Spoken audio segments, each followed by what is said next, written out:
Here are a few things I believe that you need to take into consideration before you endeavor to be married. The first thing is learn the comfort of being alone without being lonely. Learn how to enjoy yourself in the space that you reside in without the celebration of other people.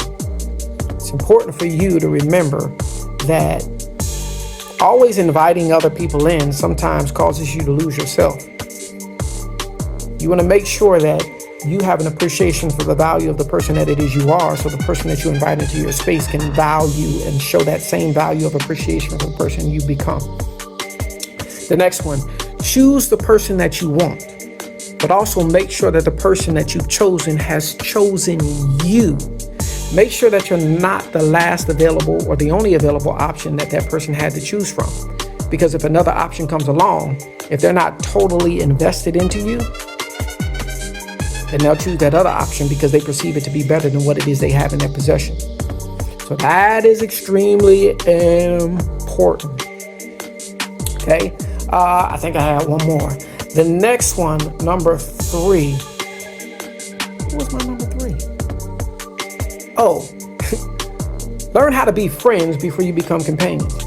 Friendship is what continues to allow marriages to work. Most successful marriages that work are the ones where the people have learned how to be friends. Because when you're friends, you don't place demands. You won't place certain demands on people. You allow them to be who they are, their good and the bad. You're exposed to the good and bad versions of who it is that person is without the critiques and criticisms that you would have if you were their companion. So you get to see them. There are versions of them that you might not have seen if you became their companion first. When you become their friend, you're able to see certain versions of them. So you want to see all the different versions of a person, how they act when this happens, how they are when they're angry.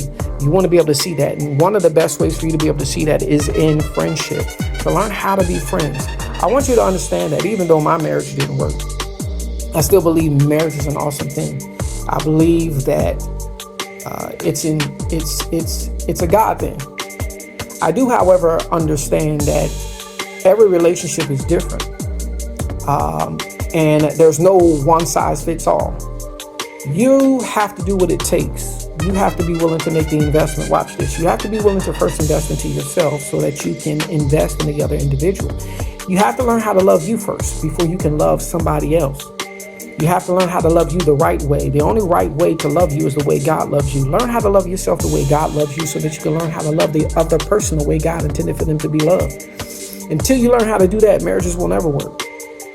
But marriage is a great thing, but you have to be willing to do what it takes to figure out what it is your investment is, what it is your contribution needs to be to the person that you are married to. Don't ever compare yourself to other couples.